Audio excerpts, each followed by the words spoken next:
Welcome to a new video from the Shopify for Beginners course. In the previous video, we learned about the pricing plans on the Shopify platform, how to choose the right pricing plan for your project, and then explained the steps to purchase it. If you missed this video, you can watch it through the link in the description of this video. Today, we will learn how to set the basic settings for your store on Shopify step by step, starting from the administrative account settings to the basic store settings.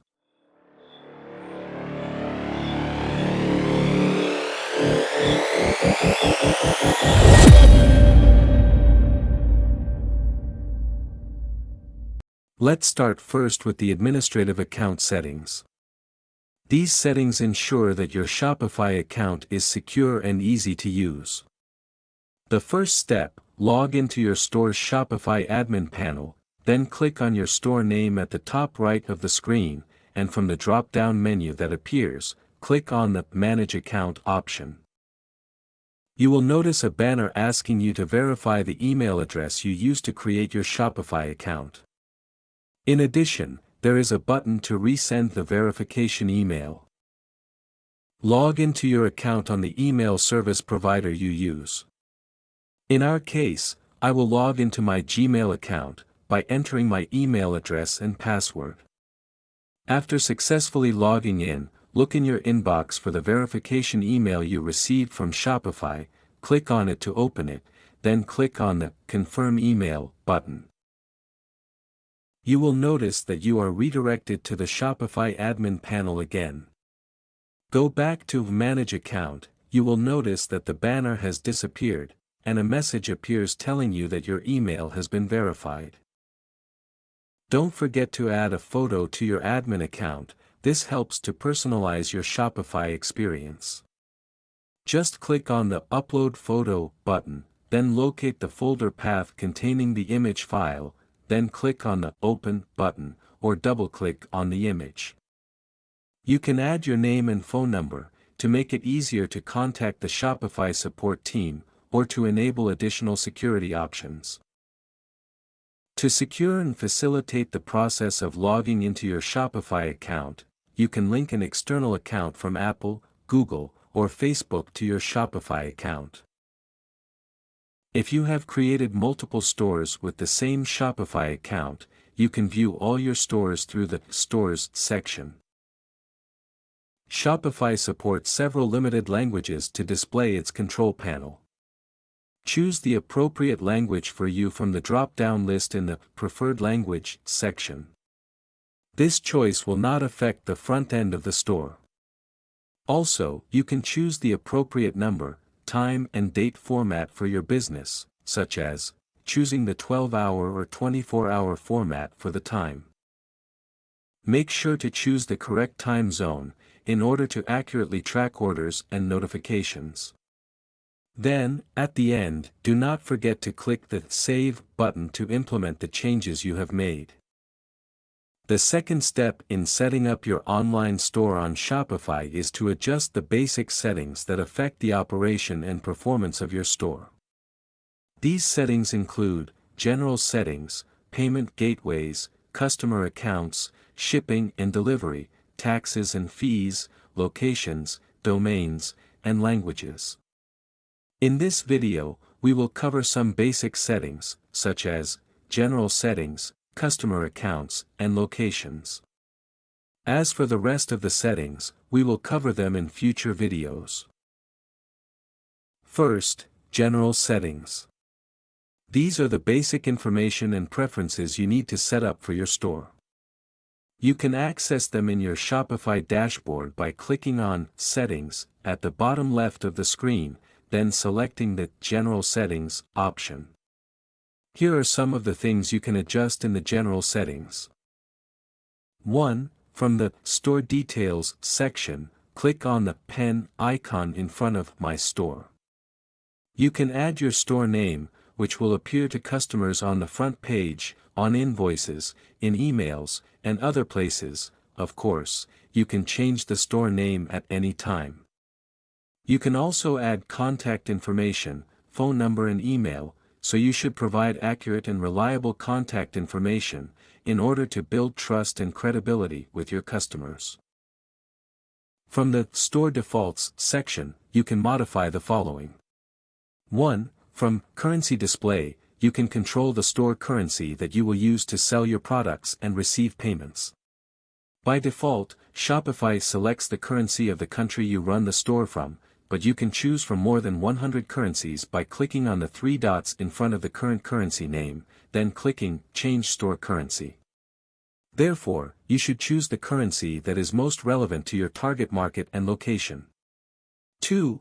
From Unit System and Default Weight Unit, you can adjust the units of measurement settings, such as the metric system for measuring lengths, and the kilogram for measuring weights. This is to ensure the accuracy and clarity of the information provided to customers, and to facilitate shipping and delivery processes, as the system can accurately calculate shipping costs based on the specified units of measurement. 3. From Time Zone, you can add the time zone that you use to track your orders, reports, and analyses, so you should choose the time zone that matches your location or main market. From the Order ID section, you can add a prefix and suffix to your order number to better organize and track your sales.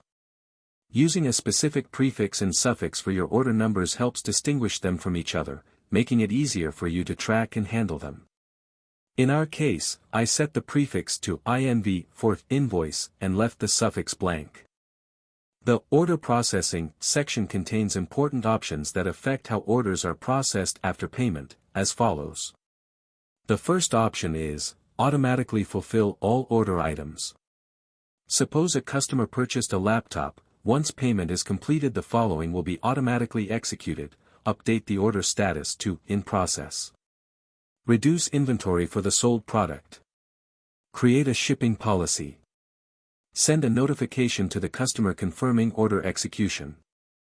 The second option is, automatically fulfill gift cards only.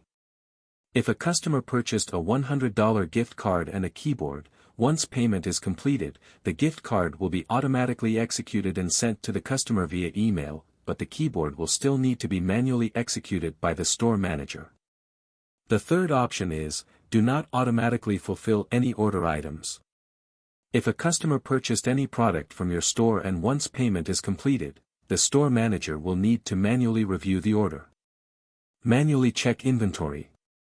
Manually confirm execution. Manually create a shipping policy. The fourth option is, automatically archive the order. After any order is completed, the order will be automatically moved to the archive. It will not appear in the list of active orders. It can be accessed at any time from the archive section. It helps organize the list of orders, and focus attention on new orders only. These settings help organize the workflow according to the needs of the store. Small stores may prefer manual review, while large stores may prefer full automation to save time. If you select the option, automatically fulfill all order items, you should pay close attention to your inventory status. Imagine that you have 5 pieces in stock for one of your products, then 6 customers purchased this product. Here, the store will send a notification to all customers that their order is being fulfilled, but the product will not reach the 6th customer, which makes him have a bad experience with the store and you lose your customers. After you've finished adjusting those settings, don't forget to click the Save button.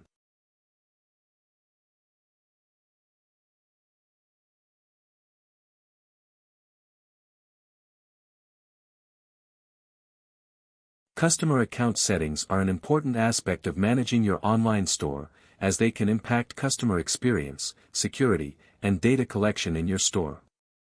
By default, customer accounts are disabled in your store, so if you go to the front end of your store, you won't find the option to log into your store.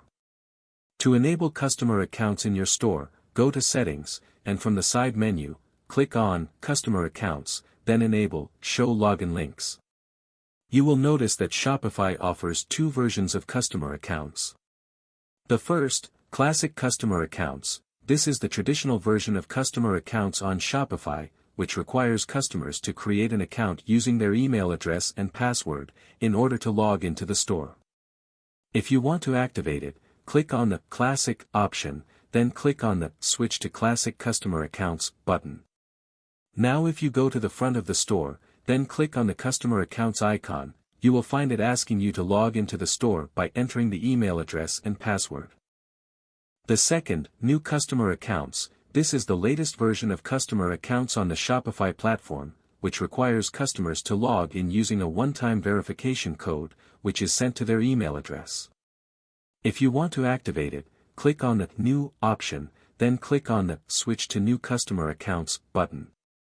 Now if you go to the front of the store, then click on the Customer Accounts icon, you will find it asking you to log into the store by entering the email address to send the verification code to it.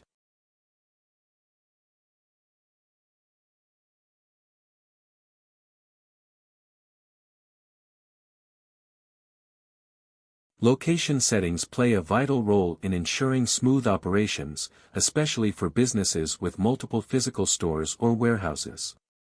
For example, imagine you have 2 warehouses, one in New York, and one in California. If a customer from Washington places an order, Shopify can automatically assign the order to the California warehouse, reducing shipping time and cost. Similarly, by accurately tracking inventory across locations, you can avoid selling out-of-stock items and provide a better shopping experience for your customers. These settings are essential if you work with multiple warehouses, retail stores, or dropshipping suppliers. They help streamline order fulfillment and ensure your inventory is always accurately tracked.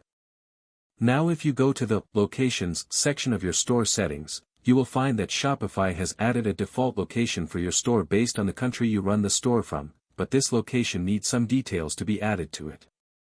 Just click on this location to open it, then through the name option you can edit the name of the location. For example, you can name it California Warehouse. Through the Address option click on the Add button, then enter the details of the location address, such as building number and street name, city, state, zip code, phone number. Then finally click on the Save button. After you finish adding the location or locations to your store, you can set the products available for each location. We will learn how to do this when we get to adding products to the store. In this video, we covered basic and important settings for managing your Shopify store. We started with the administrative account settings to ensure the security and ease of managing the account. Then we reviewed the general settings that allow you to customize your store details, such as the store name and the currency used. Next, we discussed the customer account settings and how to enable them to improve the user experience.